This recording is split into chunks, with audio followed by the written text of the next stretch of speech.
Hello everybody, this is HT Shaves here. I'm back with another video. Today I'm going to do something a little bit different.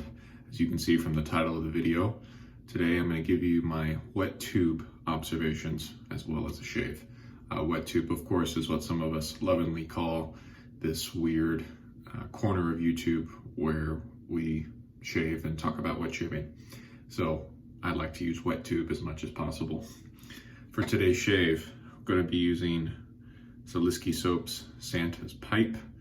This is a great scent, and I'm using it today for the lather games because it's Christmas in June. So I'll be lathering that up with this Dogwood synthetic brush. I'm going to use the Rockwell 6C and use some Decoration Grooming Aftershave. So I'm just going to get right into working up the soap and start giving you my WetTube observations. So let me I've got a little cheat sheet over here to help me stay on track, even though I know that's not really going to happen. Let me just start with some kind of disclaimers before I get into all this. That this is the best time in history, in my opinion, to start up wet shaving or to be in the wet shaving hobby. We are afforded so many artisans and traditional, razor makers or soap companies, what have you. So again, we should all just kind of try to remind ourselves that we're in kind of a renaissance for this little hobby that we all enjoy so much. And with that, of course, people are going to have opinions. And of course, they're going to be going to bat for the people that they think are the best in this field. And there's nothing wrong with that. The problem is when we start trying to suppress people's opinions, sorry about the clanking, and then we're left with a hobby where opinions are not allowed. There are certain forums out there that are less flexible with opinion than others, certainly. So I just want to say, even though I'm going to be talking about some things that I dislike about our community, it's also okay to have these opinions. And again, the most important thing to me is that we just talk about the differences that we may have regarding the soap here. Started off kind of pasty. I think I added in enough water to the load process. Let's get into the face lather here. So that's my disclaimer, or my disclaimers before we start off here. So my first observation, the use of IMOYM. In my opinion, your mileage may vary. These acronyms, or when spelled out all the way, are used quite often in our little niche, and most of the time, I think saying that is redundant.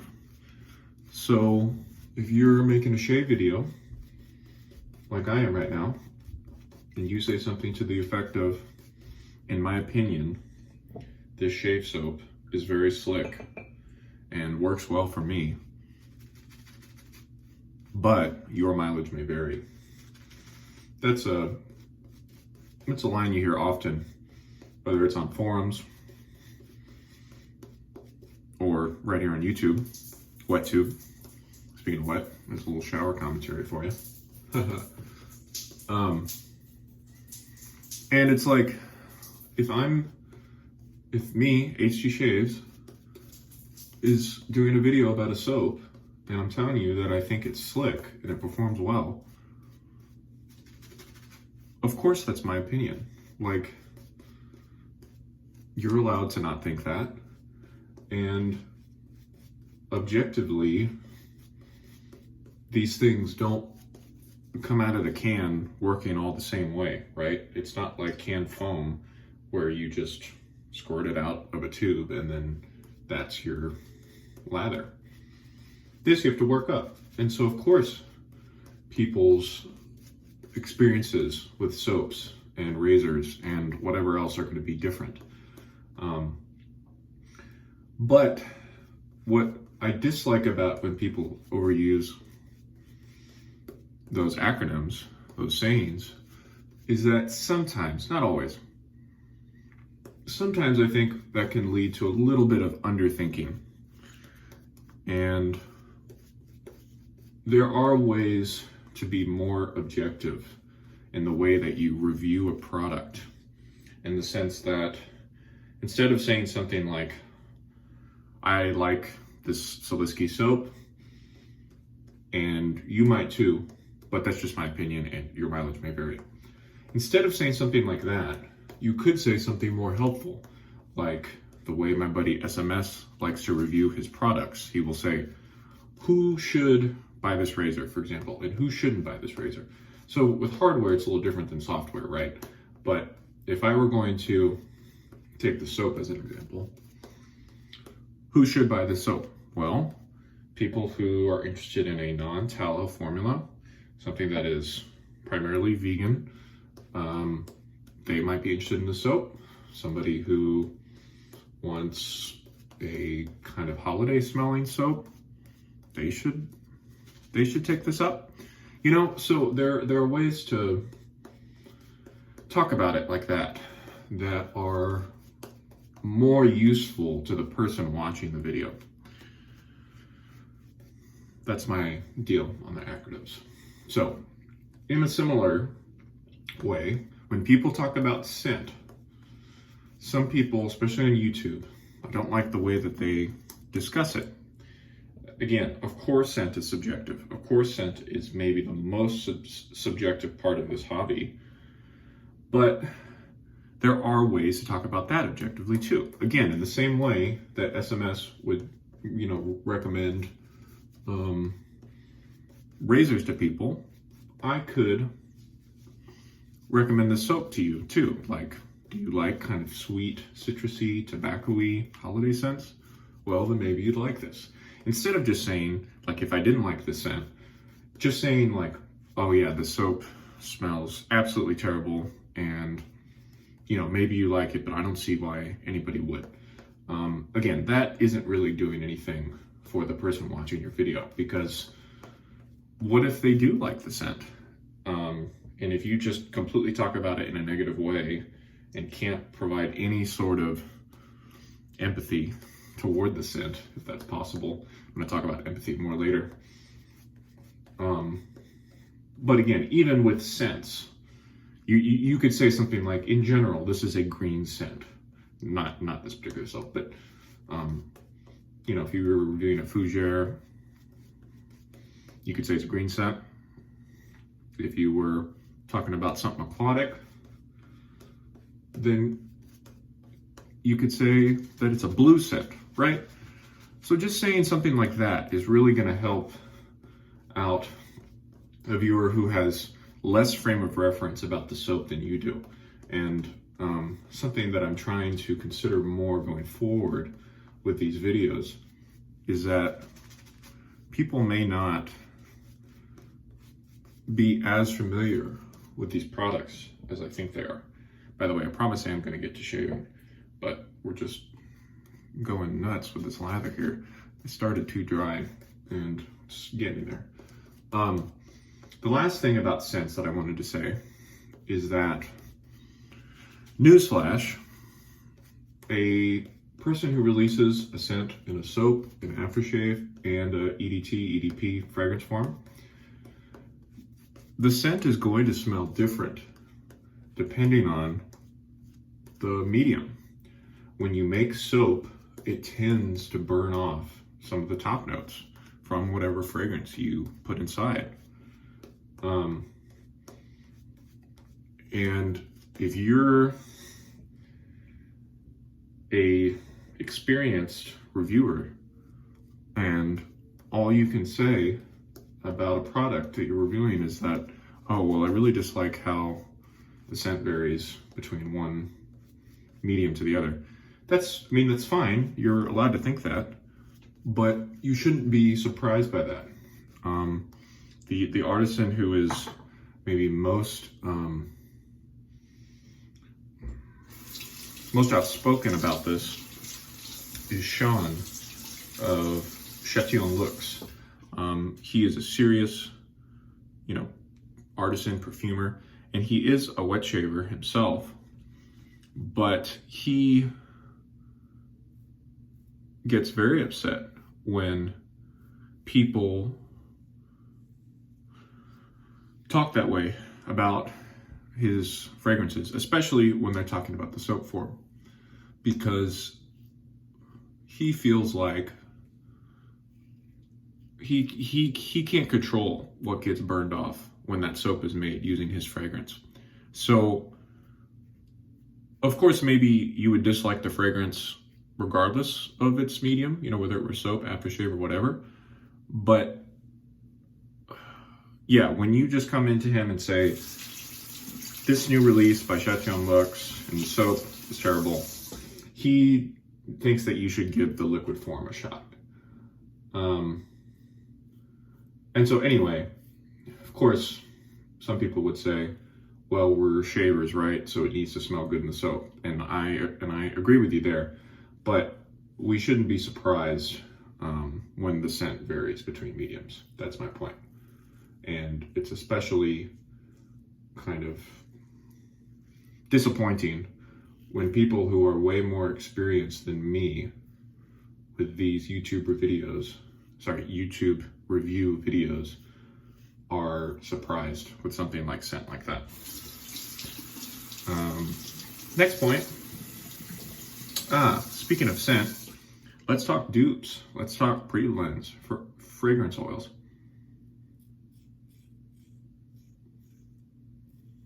So there is nothing wrong with a dupe soap splash set made by a shaving artisan. What do I mean by dupe? I specifically mean you base your scent on a popular fragrance like Harad in the case of this Massacre of the Innocent splash. And you don't get the fragrance oil from Parfums de Marly. You get a third-party fragrance oil dupe of whatever scent you're trying to make, right? You just buy it, comes in a bottle, bag, I don't know how it works. Comes in some sort of receptacle, and then you dump that into your soap, or you dump it into your splash, and then voila, you have something like Massacre of the Innocents.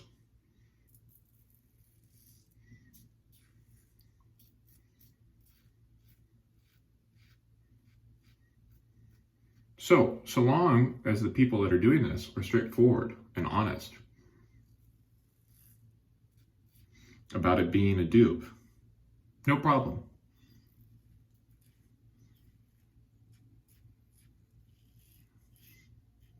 However, there are several artisans in our community who are quite popular, who are maybe not as forthcoming about that. And now, I'm sure if you ask them directly, hey, is this a dupe? They would tell you. But I don't think you should have to, in my opinion. It should be very obvious that it's a dupe. It should say, inspired by whatever the fragrance is, right? And that is, and the reason why that is of course to give credit to the original person that made the fragrance. I'm gonna rinse real quick. Of course it's to give credit to people who made Harad, but it's also to differentiate that scent from people who are making original scents. So for example, this Santa's pipe from Siliski soaps, he says on his website that he buys fragrance oils of pre-blends from sweetcakes.com. So if you've never checked out sweetcakes.com, which I hadn't until last night, go to sweetcakes.com, type in Santa's pipe, and you'll see the frag oil that's used for the soap. Siliski even uses the same scent description. Like, I think it's copy-paste from Sweet Cakes. But he says on his site that that's what he does. So, I don't have an issue with that. And especially for somebody who's just starting out, you know, making soap, making fragrances, going the frag oil pre-blend dupe route is going to be safer, right? Stuff smells good if it's a fragrance and you know it works. So I got nothing against people that want to go that route, but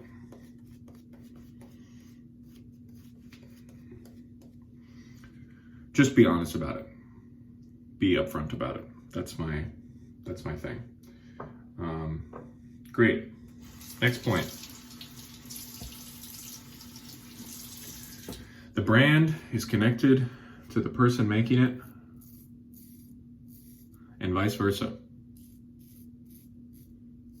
We are all very lucky to be able to get in touch with these artisans that are making these soaps and aftershaves and whatever. Like Siliski, I know where I can find them on any given afternoon. That's the IRC chat, of course. And if I want to talk to him, I'm sure he'd field any questions or comments that I had. And we're lucky for that. So I have two issues with the way some people have been talking about artisans as of late. Man, this is really slick soap.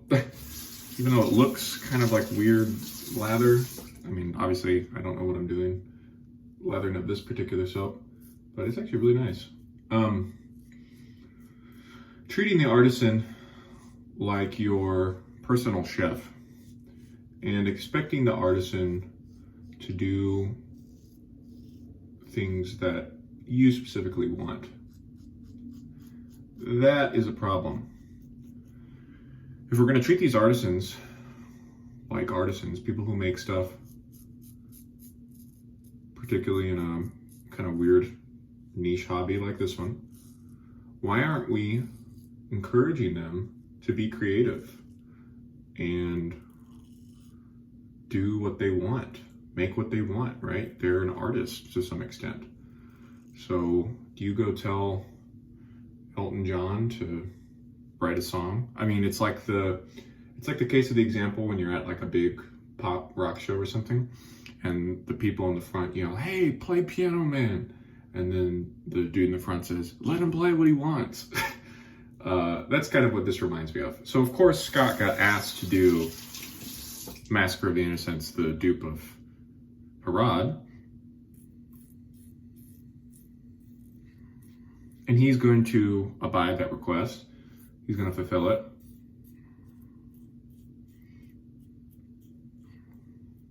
But when Scott is doing his own thing, why don't we just let him go crazy? You know, when he's making original scents, who are we to tell him you should make an original scent like this? Of course, there can be suggestions, and it's not like you're supposed to be silenced.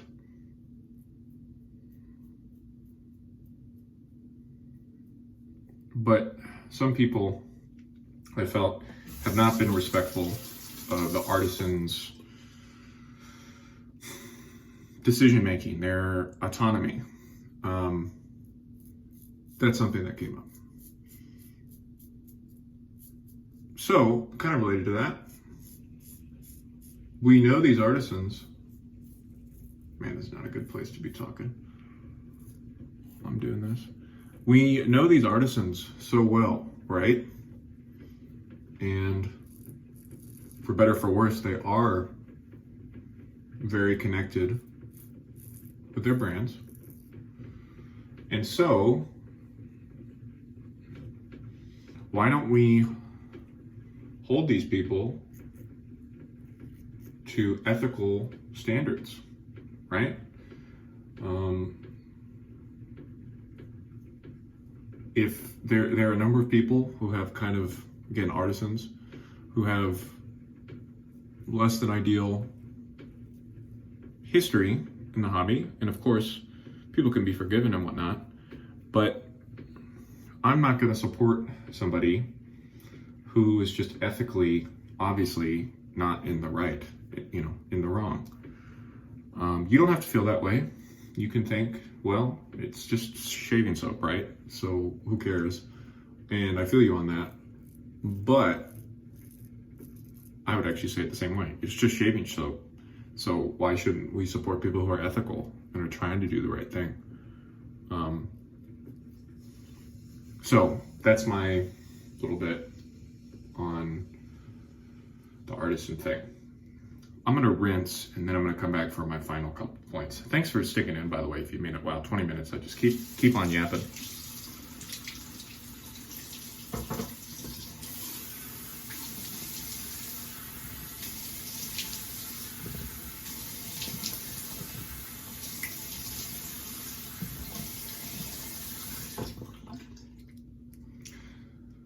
Again, kind of a weird look on that lather, and it looked like it wasn't going to be all that great, but feels fantastic.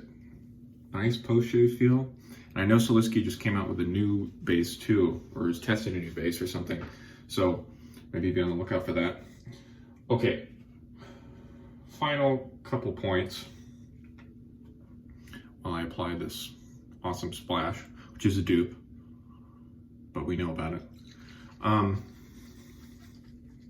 We're kind of related to the ethical thing, although it wouldn't be ethos in this case, it would be logos, pathos, I don't know, someone tell me. But just regarding to fact checking, okay? So we've got lots of new people in the hobby, which means we have lots of new people like me who are doing these shaving videos who have only been out for, you know, this channel's been around for 6-7 months.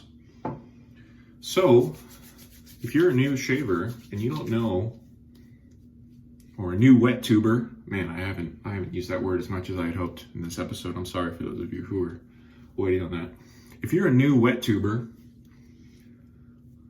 don't speak about stuff that you haven't done your research on. I don't, right? Like, I haven't said anything like this in the history of my channel. It's just I felt now was the time to kind of talk about some of these things.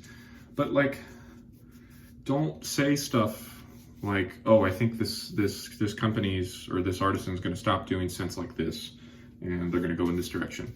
Well, did you talk to that artisan directly and get that from them? If not, then why would you say that? We have, and this is where I'm going to get slightly political, we have plenty of fake news out there, and not the Trump kind of fake news. I mean, actual fake news in regards to this virus pandemic. So I don't need more of it in my WetTube world. Again, if you don't care about facts and you just want to be entertained by somebody, you know, in the sense that this is entertainment to some extent, then that's totally fine. But again, for me, kind of related to the ethics thing, I don't want somebody who is very clearly just not doing their research, right? And being new to a community is not an excuse to not do your research and then speak out and say nonsense.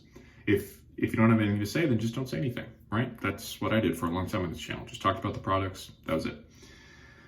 So that's my shave, that's my talk. Thanks for making it. Wow, 24 minutes, that's totally ridiculous. I'm sorry. I had a lot to talk about, and maybe it would have been more efficient just to do this sitting and not shaving, but I wanted to keep the shave aspect in there because this is a shave channel. Anyway, let's continue the conversation. That's the most important thing. If you want to talk about any of these points, leave me a comment in the section here. Send me an email. Talk to me on Instagram. YouTube comments are the worst way to communicate. It's just so inconsistent and kind of terrible. But I just want to leave you all with that. Those are my thoughts. We might do a follow-up for this. We might not. I'm not going to call this part 1 or anything. But those are my thoughts. Thank you for listening, especially if you made it this far. Wow, you're a trooper. And next video probably won't be like this. It'll be just a more typical shave vid. So anyway, this has been HG Shaves. Let me know what you think. Take care. I'll see you next time. Bye-bye.